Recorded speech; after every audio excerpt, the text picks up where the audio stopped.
Di balik jatuhnya jet tempur siluman F-35, ada kapal hantu mata-mata Cina yang bikin Amerika gelisah. Kapal perang elektronik super canggih Cina yang membantu Iran membuat teknologi siluman kebanggaan Mr. Trump tidak berguna.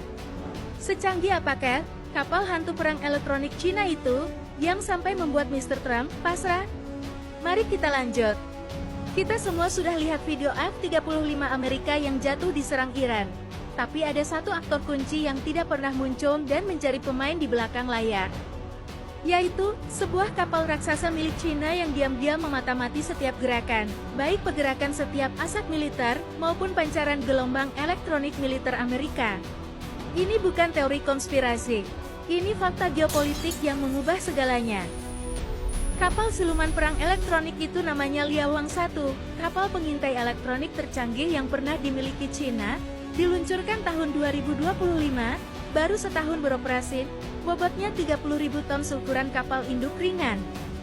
Tapi bukan ukuran yang membuatnya menakutkan, tapi kemampuannya, radar dual band super canggih generasi baru, yang bisa melacak hingga 1.200 target dalam radius 6.000 km. Dan yang paling penting, kapal siluman elektronik Liawang 1 milik Cina, dirancang khusus untuk melacak apa yang selama ini dianggap tak terlihat termasuk jet siluman F-22 Raptor, dan jet tempur siluman F-35 Lightning II, yang konon tak kasat mata di radar. Sejak Februari tahun 2026, kapal siluman elektronik ini sudah bersandar di Teluk Oman tepat, di depan pantai Iran, dan kapal ini tidak sendiri. Kapal elektronik Liawang ini dikawal oleh dua kapal perang jelajah frigat tercanggih Cina, yaitu dikawal langsung oleh kapal frigat tercanggih TP-55 dan satu TP-052D. Kapal ini membawa rudal dan radar super canggih yang mampu mendeteksi pesawat, lacak rudal, kontrol perang udara, yang menjadikan kapal siluman Liawang 1 sebagai benteng terapung yang nyaris tidak tersentuh. Apa yang dilakukan kapal elektronik Liawang 1 di sana? Dia mengumpulkan data elektronik frekuensi radar Amerika, jalur terbang F-35, posisi kapal induk AS. Semua data itu, menurut sejumlah laporan, langsung dibagikan ke Iran secara real-time. Bayangkan, setiap kali F-35 lepas landas dari kapal induk di Teluk Persia, Liawang 1 sudah tahu, setiap kali pilot Amerika mengira mereka siluman, ada mata di bawah sana yang terus mengunci mereka. Inilah yang terjadi pada malam jet siluman F-35 Amerika jatuh. Ini bukan tentang keberuntungan, bukan karena teknologi rudal Iran yang tiba-tiba saja menjadi canggih. Tapi ini semua adalah tentang koordinasi yang matang, aset militer bergerak, lacak gelombang elektronik, kunci, dan serang.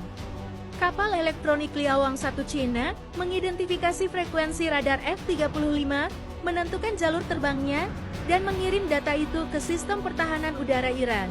Rudal Iran tidak perlu mencari target-targetnya karena sudah dipandu dari atas oleh satelit Beidou, Cina. Dan hasilnya, jet tempur F-35 seharga $100 juta itu tersungkur. Jet siluman tercanggih Amerika jatuh oleh senjata murah yang dipandu kapal intelijen Liawang dan satelit Beidou buatan Cina. Pertanyaannya, mengapa negara Cina berani melakukan ini? Bukankah itu berarti terang-terangan telah membantu musuh Amerika? Jawabannya sederhana, Iran adalah mitra strategis Cina. Mereka menandatangani perjanjian 25 tahun kerjasama ekonomi. Cina membeli minyak Iran dengan diskon besar dan sebagai imbalannya, Iran mendapat perlindungan politik dan intelijen. Dan juga mematahkan tujuan sabotase Amerika yang ingin menghancurkan aset strategis Cina, yaitu kerjasama-sama inisiatif ekonomi One Belt One Road yang telah digagas oleh Cina. Tapi ada satu alasan lagi yang lebih dalam, yaitu Cina sedang menguji teknologinya di medan perang nyata. Setiap data elektronik yang diterima kapal siluman Liawang 1 Cina dan setiap gelombang sinyal dari jet tempur F-35 Amerika yang berhasil ditangkap adalah umpan balik sebagai data yang sangat penting untuk meningkatkan sistem pertahanan Cina sendiri. Dan perang Iran-Amerika di Timur Tengah ini adalah laboratorium nyata perang teknologi tinggi bagi Cina untuk menguji coba senjata terbarunya secara gratis. Cina tidak perlu mengirim tentara, tidak perlu menembakkan satu rudal pun, cukup dengan satu kapal di perairan internasional yang sepenuhnya legal dan mereka sudah mengubah keseimbangan kekuatan di Timur Tengah. Amerika tahu ini, mereka tahu kapal elektronik Liawang 1 Cina ada di sana. Tapi apa yang bisa mereka lakukan? Menyerang kapal Cina berarti perang dengan negara adidaya lainnya, dan itu risiko yang tidak bisa diambil oleh siapapun. Hanya dengan kehadiran, di mana satu kapal pengintai elektronik canggih bisa menentukan siapa yang menang dan siapa yang kalah, tanpa harus ikut bertempur. Pertanyaan untuk kita semua, apakah Indonesia hanya jadi penonton dalam permainan besar ini? Atau kita bisa belajar dari Cina tentang bagaimana bertahan di tengah persaingan rivalitas raksasa? Tulis pendapat kalian di kolom komentar.